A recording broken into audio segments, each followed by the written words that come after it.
নির্বাচিত সরকার আছে।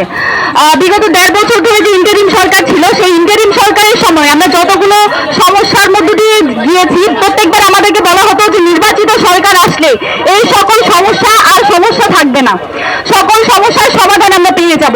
কিন্তু আমরা কি দেখতে পেয়েছি, নির্বাচিত সরকার আসার পর থেকে গত 12-13 দিনে যতগুলো খুন, ধর্ষণ এবং যত সহিংসতা হয়েছে, তার ব্যাপারে এখন পর্যন্ত নির্বাচিত সরকার একটা টু শব্দ পর্যন্ত করেনি।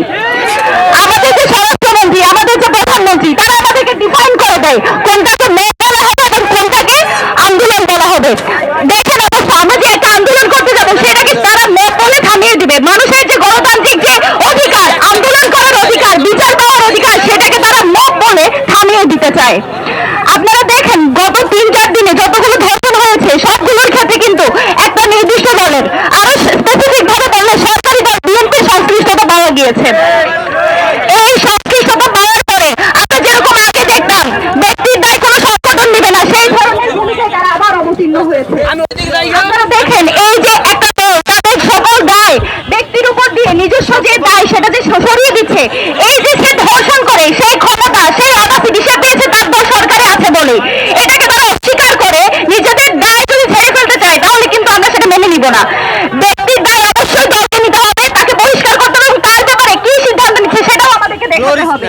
যদি তারা এটা না পারে, তাহলে তারা বলুক জনগণ আন্দোলন সংগ্রামের মাধ্যমে তাদের যে ন্যায্য অধিকার, তাদের যে বিচার পাওয়ার অধিকার, সেটা তারা আদায় করবে। সেটা তারা করতে দিবে না। মব বলে নাকি মব বলে যত ধরনের আন্দোলন সংগ্রাম সবগুলোকে তারা মব আখ্যা দিবে, কিন্তু নিজেরা যখন করবে সেটা হয়ে যায় ভিক্ষু।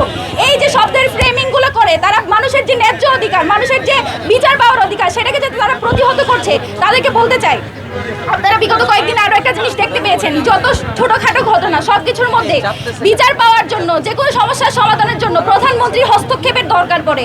আমরা এই কালচার দেখতাম বিগত সময়ে, পৃথিবীতে যত যাই হয়ে যাক, যখন প্রধানমন্ত্রী হস্তক্ষেপ করে তখন শুধুমাত্র সেই সমস্যার সমাধান পাওয়া যেত। হাসিনাকে হাসিনা বানিয়েছে কিন্তু এই কালচার। আমরা বাংলাদেশে আর একটা কোনো হাসিনা দেখতে চাই না। তারেক রহমানকে আমরা হাসিনা হয়ে উঠতে দেখতে চাই না। এই ব্যাপারে তারেক রহমান কি সিদ্ধান্ত নিয়েছেন সেটা আমরা জানতে চাই, এবং এই ব্যাপারে যতগুলো ধর্ষণ হয়েছে সেই ধর্ষণের ব্যাপারে জিরো টলারেন্স এই সরকার ঘোষণা করবে বলে আমরা তাদের উপর আশ্বাস রাখতে চাই, বিশ্বাস রাখতে চাই। ধন্যবাদ সকলকে।